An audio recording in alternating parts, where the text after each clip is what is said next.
See? Now you feel guilty. And I've just dropped this incredibly heavy personal thing into a super casual chat about Pinot Grigio. Right. And to be clear, if that is your truth,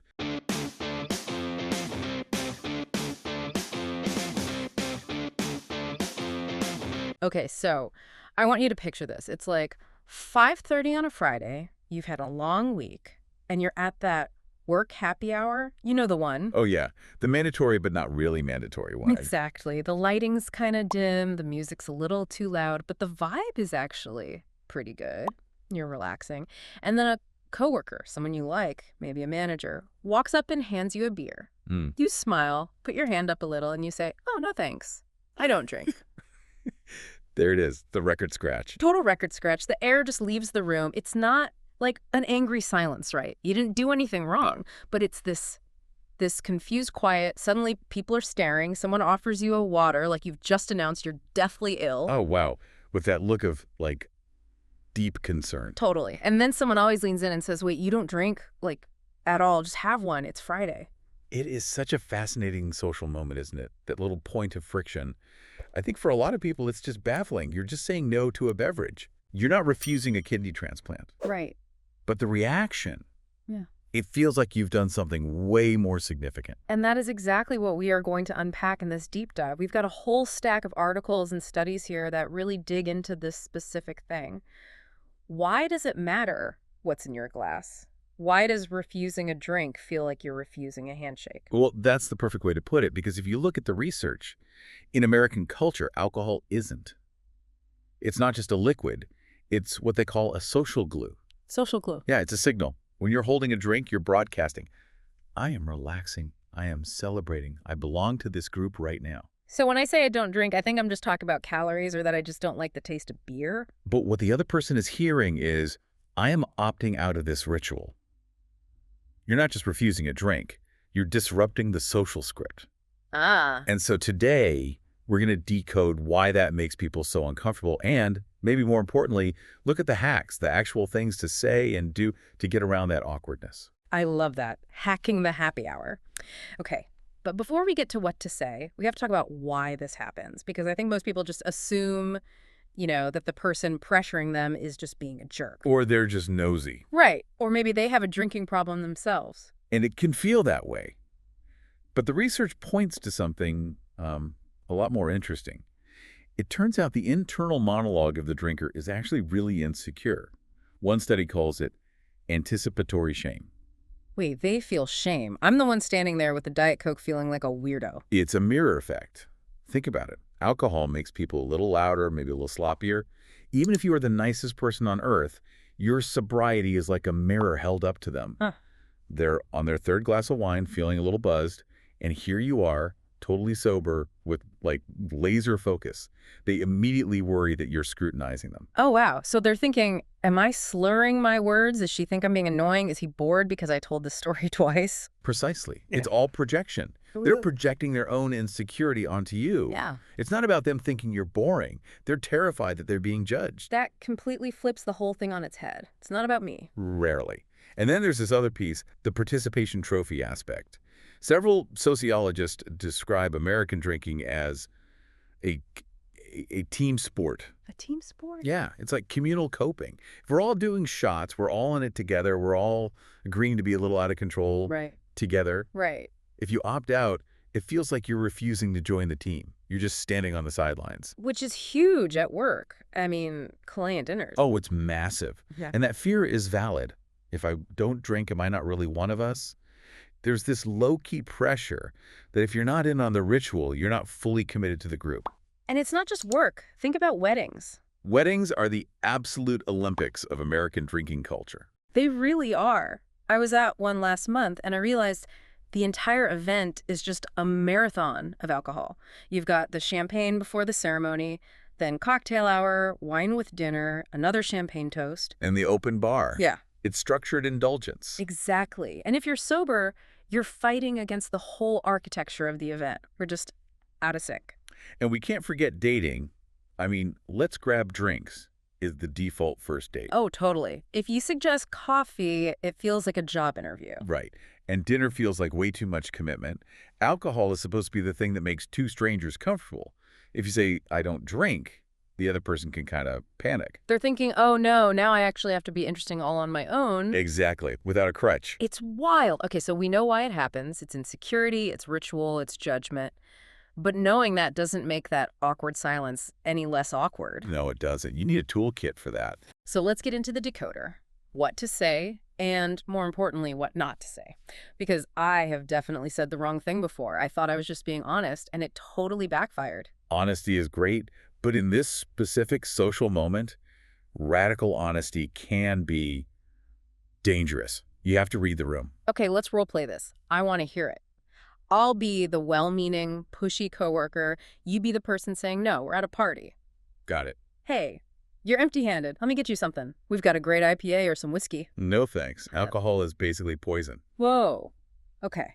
Total buzzkill. Right. Instant alienation. Yeah, now I feel like you're judging me, and I kind of want to back away and find someone more fun. Exactly. Even if you believe that, saying it out loud just drops a bomb on the vibe. It's preachy. It breaks that social contract of we're all here to have fun. Okay, here's another one I've actually heard. Ask me again. Hey, can I get you a glass of wine? Actually, I can't. I'm an alcoholic. Oh, wow. I'm so sorry. Good for you. I feel terrible now for even offering. See? Now you feel guilty. And I've just dropped this incredibly heavy personal thing into a super casual chat about Pinot Grigio. Right. And to be clear, if that is your truth and you feel safe sharing it, that's incredibly brave.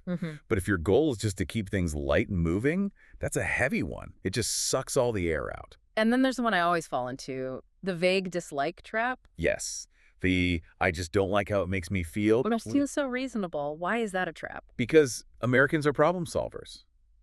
If you say, oh, I don't like beer, they'll say, oh, you just haven't tried this specific craft beer. This one tastes like coffee. Exactly. Or if you say, it gives me a headache, they'll say, oh, you just need to drink more water with it.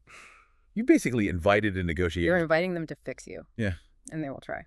Okay, so those are the danger zones. What about the safe excuses? The ones that are like a get-out-of-jail-free card. The absolute gold standard, the unquestionable one is, I'm driving. Nobody argues with the designated driver. In fact, you become a hero. It just shuts it down. It's a safety issue. You can't say, oh, just have one to the driver. Exactly. But what if you took an Uber? My favorite is the medical card.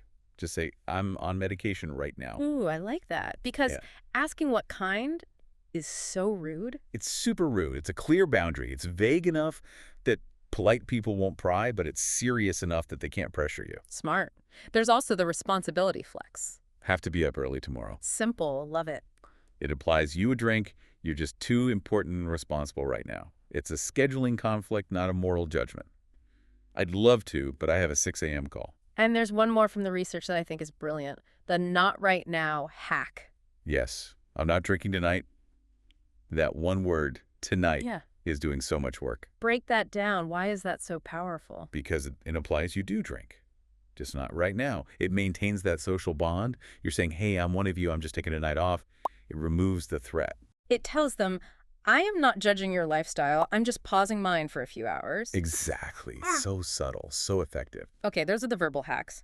But I want to talk about the prop drink. Let me play devil's advocate here for a second. Go for it. Isn't holding a fake drink, I don't know, a little high school?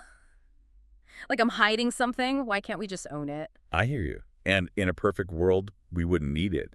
But the experts talk about this concept of resource conservation. Meaning what? Meaning you only have so much social energy. If you're at a really important networking event, do you want to spend that energy explaining your sobriety to a stranger over and over? Or do I want to spend it making a business connection? Exactly. The prop drink isn't about hiding. It's about energy management. It's camouflage. If you're standing there empty-handed, you're a target. People want to fix your empty hand. Right. So you go to the bar, you order a soda with a lime or a Coke in a short glass. And from across the room, it looks just like a gin and tonic or a rum and Coke. And boom, you've signaled, I am participating. Nobody offers you a drink because you already have one. You bypass that entire awkward conversation. That is actually genius. But let's say you get caught, you don't have a prop, and you're dealing with a pusher. A pusher? Every group has one. Come on, everyone else is. Don't be lame. Ugh, the worst. How do you handle that person without killing the vibe? You have to pivot. The goal is to validate them, but hold your boundary. Okay, hit you with the line. I'm good, really. But you go ahead. That's permission granting. You're telling them, I'm not judging you. Your fun is safe with me. That's good. It diffuses that anticipatory shame we talked about. Or you use humor. Nah, I'll be the one who remembers the night. Or someone's got to tell you what you did tomorrow morning. I love that. Confidence is key, right? If you seem apologetic, they'll push harder. 100%. If you waver, they see an opening. If you're breezy about it, nah, I'm good on soda tonight, they usually just move on. But there is a downside, isn't there? The caretaker trap. Oh, yes. The unspoken rule. If you're not drinking, you are now the default babysitter. You're the one finding the lost phone, herding everyone into the Uber. Making sure nobody texts their ex. Yeah. Yep. You're the chaperone. It's not fair, but it's a super common dynamic. Which, by the way, is why that early morning excuse is so good. It gives you a built-in exit ramp before that phase of the night begins. Oh, look at the time. Gotta run for that 6 a.m. meeting. Brilliant.